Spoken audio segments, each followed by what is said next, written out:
박수 한번 치고 시작합니다. 네, 참을성 결핍 시대에 학교에서는 도대체 무엇을 가르쳐야 할 것인가? 인내심을 중심으로 발표한 전문 상담교사 성나경이라고 합니다. 이제 유명한 미래학자 엘빈 토플러는 말했습니다. 한국의 청소년들은 미래에 익지도 않을 직업과 지식을 위해 하루에 15시간 이상을 공부한다. 여기서 알 수 있는 건 딱 세 가지입니다. 첫 번째, 지식의 생성 주기가 빨라지고 있다. 두 번째, 사회가 빠르게 변화하고 있다. 세 번째, 대한민국의 학교는 우리 학생들에게 정말 도움 안 되는 것을 미친 듯이 가르치고 있답니다. 누구나 다 고민할 겁니다. 변화하는 시대에 도대체 무엇을 어떻게 얼마나 가르칠 것인가. 사실은 우리는 답을 다 알고 있습니다. 물고기를 잡는 방법을 잡아주지 말고 물고기를 잡는 방법을 알려주라고 다 알고 있습니다. 근데 문제는 이게 도대체 뭔지 모른다는 거죠. 제가 근데 한국 상담학회에 갔을 때 이번에 고려대에 크롬볼츠라는 굉장히 유명한 진로학자가 왔습니다. 그분의 강의의 제목은 계획된 우연이었습니다. 계획된 우연은 우연한 사건에 자신의 진로에 긍정적으로 영향을 끼치는 것을 계획된 우연이라고 합니다. 크롬볼츠가 미국에서 성공한 사업자들을 굉장히 많이 인터뷰를 했습니다. 그래서 물어봤더니 자신의 성공의 20% 정도는 내가 노력해서 계획을 세워서 한 것이고 나머지 80%는 굉장히 우연한 사건이나 정책적으로 우연한 것이었거나 우연히 사람을 만나서 이루어진 것이라고 합니다. 변화하는 시대에 정말 필요한 부분이겠죠. 솔직히 직업이 공무원을 제외한 나머지 사람은 6번에서 8번이 바뀌는 사회에서 우연한 계획을 잡을 수 있는 자질은 매우 필요합니다. 이런 계획된 우연을 높이는 자질 5가지를 크롬볼츠는 말했습니다. 첫 번째 호기심, 두 번째 인내심, 세 번째 낙관성, 네 번째 유연성, 5번째 모험심입니다. 근데 저는 여기에서 인내심을 얘기하고자 합니다. 인내심에는 크게 2가지 구성 요소가 있습니다. 첫 번째는 좌절된 상황에서 끝까지 노력하는 것과 두 번째는 인간관계에 대한 인내심입니다. 왜 제가 인내심을 말했냐면요. 학교에서 정말 다양한 아이들을 보는데 A군을 예를 들어서 말씀드리겠습니다. A군은 어렸을 때부터 문제아동이었습니다. 엄마 말 안 듣고 화나면 물고 소리 지르고 유치원에서 개 때문에 3분의 2가 나가고 그러다 이제 초등학교로 들어왔습니다. 담임선생님이 떠들지 말라고 얘기를 했습니다. 근데 애는 무시했습니다. 그러니까 나중에 교감이 왔습니다. 그러지 마! 그런데 애가 교감에 따귀를 때리면서 쌍냥 꺼져! 라고 외쳤습니다. 이런 애가 이제 중학교로 왔습니다. 필요하면 삥 뜯고 당연히 수업은 안 듣겠죠. 점심시간에 밥 먹으러 학교로 오거나 아니면 학교에 오면 선생님한테 시비를 거는 게 하루의 일상입니다. 이러다가 이제 오토바이를 훔쳐 타다가 소년원에 한 2-3번 들락날락 하다가 대한민국 국방의 의무를 지켜 군대를 갔습니다. 군대에서 이런 애를 좋아할까요? 바로 관심 사병님이 되십니다. 그리고 이러다가 이 아이가 사고를 좀 치겠죠? 물론 이건 성적인 사고를 말합니다. 분명히 얘는 아버지가 빠른 나이에 될 가능성이 큽니다. 그러다가 나중에 아들에게 이런 소리를 들을 수 있습니다. 아빠 새끼가 나한테 전화했어. 이런 소리를 들으면서 굉장히 힘든 인생을 살 가능성이 큽니다. 실직을 할 수도 있겠죠? 제가 말한 내용은 ADHD를 가진 아이와 품행장애를 지닌 아이가 사는 일생을 굉장히 쉽게 스토리로 얘기한 겁니다. 그런데 ADHD와 품행장애는 기본적으로 미소되뇌 장애라고 뇌기능 장애를 동반합니다. 약 먹으면 솔직히 나아요. 근데 몰라서 그렇죠. 근데 문제는 뇌기능이 정상인데 이런 증상을 보이는 애들이 급격히 늘고 있다는 겁니다. 그래서 그 이유를 탐색해봤습니다. 그 이유가 애들이 참을성이 결핍되어 있다. 그래서 정신과 의사들이 참을성 결핍증을 우리는 이제 진단명에 넣어야 되지 않겠느냐라는 이야기까지 나오고 있습니다. 이 인내심은 그럼 어떻게 키워질까요? 이건 2가지에서 나타납니다. 첫 번째는 행동을 통제하는 훈육에서 키워지고요. 행동을 통제하다 보면 자신의 정서를 참고 어떻게 표현할지 아이가 스스로 연구를 하게 돼서 그걸 하게 됩니다. 이 2가지를 통해서 아이는 인내심을 키웁니다. 이것의 시작은 부모의 훈육에서 시작을 합니다. 그런데 우리는 왜 훈육에 실패했을까요? 이유는 단순합니다. 대가족 사회에서는 애를 가르칠 사람이 원체 많습니다. 보고 배우는 것도 많죠. 하지만 핵가족 사회가 되면서 부모는 아이와 있을 시간이 없습니다. 그러면 짧은 시간에 애한테 잘해주고 싶은 마음이 큽니다. 내 새끼인데 얼마나 또 이쁘겠어요. 그리고 얘가 조금 잘못해도 이렇게 짧게 했는데 미안한 마음에 더 잘해줍니다. 그러다가 이제 학교에서 전화가 오기 시작합니다. 얘 때문에 수업이 안 돼요. 그러면 애를 한 중학교 때쯤 돼서 너 그러면 안 돼. 너 왜 이렇게 밤새 노니? 잡기 시작합니다.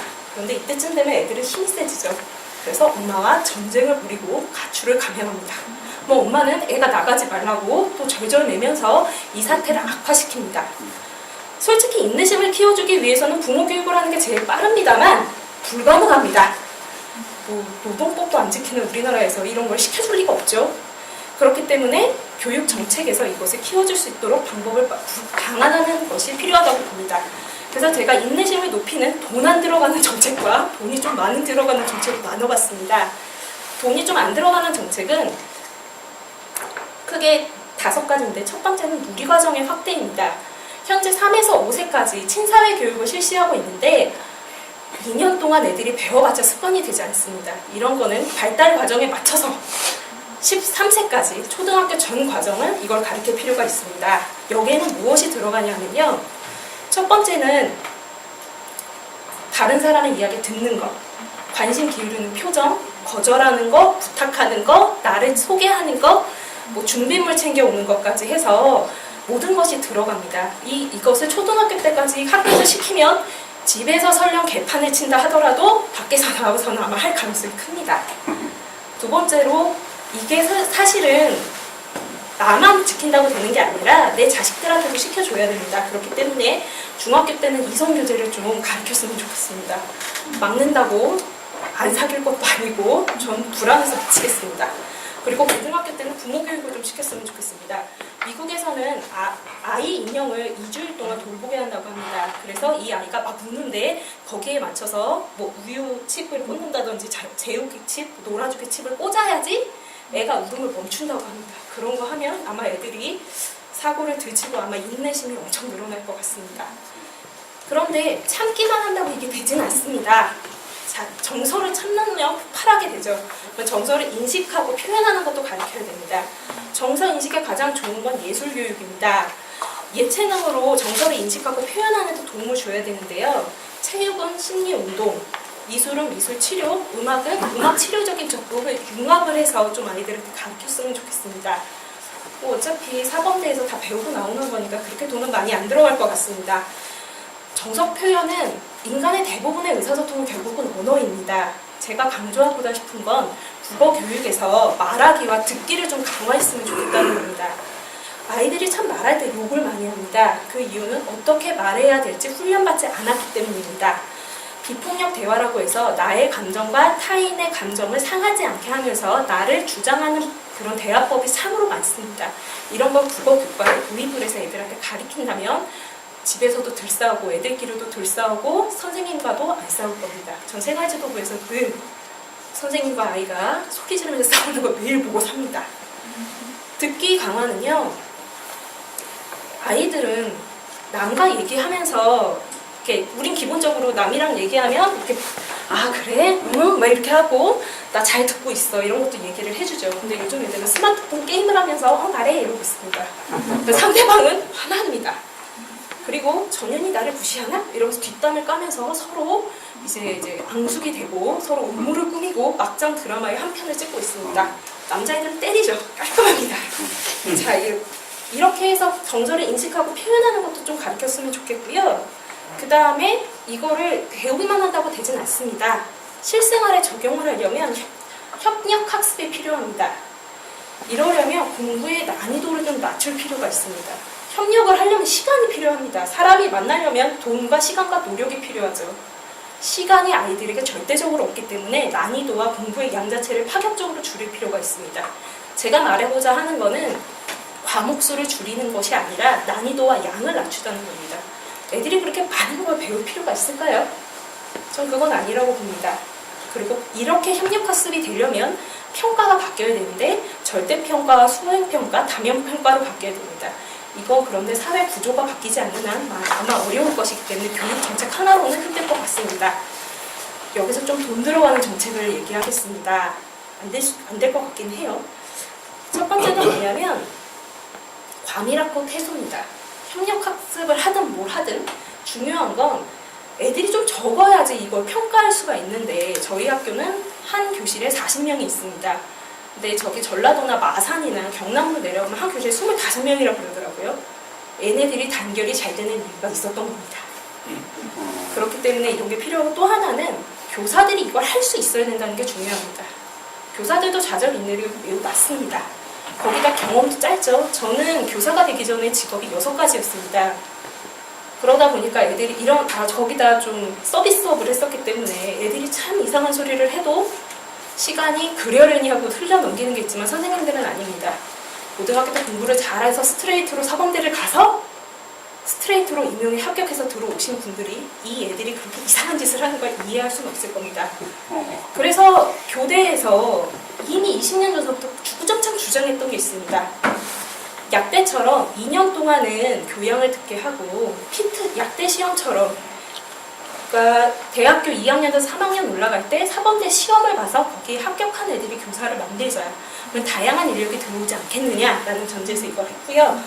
이제 동유럽에서는 4년 동안 배우고 교육대학원제를 석사학위 이상을 따야 교사 자격증이 나온다고 합니다. 그러면 아마 다양한 전공에 다양한 스펙이 있는 사람들이 들어갈 겁니다. 그러면 지금의 사범대처럼 그렇게 경직되고 전 교사가 너무 힘들어요. 지금 그렇게 꽉 막힌 사람들이 아이들을 힘들게 하지 않을 것 같습니다. 그러려면 돈이 좀 들어가는 건 사실입니다. 이런 부분을 좀 많이 해주셨으면 하는 게 제 바람이고요. 근데 이거의 기본 전제가 사실은 깔려야 됩니다. 인내력을 하려면 기다려야 되잖아요. 기다리려면 첫 번째로 인간은 선하다는 신뢰가 밑바탕에 깔려 있어야 됩니다. 솔직히 얘가 나의 경쟁 상대고 얘 걸 내가 뺏어가야겠다고 딱 마음을 먹는 순간 인내 따윈 필요 없습니다. 누가 빨리 찌르냐, 누가 선빵을 날리냐가 제일 중요한 겁니다. 그렇기 때문에 인간이 선하다는 믿음과 이것을 보여줄 수 있는 교사가 필요합니다. 교사를 뽑을 때 사실은 교직 인성검사를 하기는 합니다.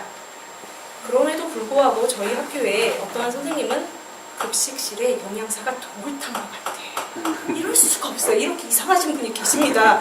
좀 제대로 평가했으면. 풀배터리라고 얘가 정말 이상한 애인지 정상인 애인지라도 좀 구분해서 좀 보냈으면 좋겠습니다. 또 하나는 도덕성을 촉진시키는 교육을 했으면 좋겠습니다. 도덕성을 촉진시키려면 3가지가 필요합니다. 도덕적 행동, 도덕적 판단, 도덕적 감수성입니다. 도덕적 판단을 향상시키려면 도덕적 딜레마 상황을 토론하게 해야 합니다. 이것도 애들이 조금 있어야겠죠. 그 다음에 또 하나, 근데 되게 유감스럽게 도덕적 판단 능력이 높다고 해서 도덕적 행동을 하느냐? 그렇지 않습니다. 도덕적 감수성이 높아야 됩니다. 그러기 위해서는 자기가 감정을 수용받고 내가 사랑할 수 있는 기회를 줘야 됩니다. 그러려면 함께하는 교육과 협력 교육이 기본적으로 필요합니다. 그러려면 사회 구조 자체도 사회 안정망도 갖춰야 되고 그 다음에 아까 전에 그 접시 모형처럼 좀 바뀌어야 되고 그리고 부모님들도 아이에게 1등해 라고 닥달하지 않으셔야 되고 여러 가지가 필요하기 때문에 이건 정책에 넣지 못했습니다. 하지만 이것까지도 정책에 나올 수 있는 그런 시대가 왔으면 좋겠습니다. 감사합니다.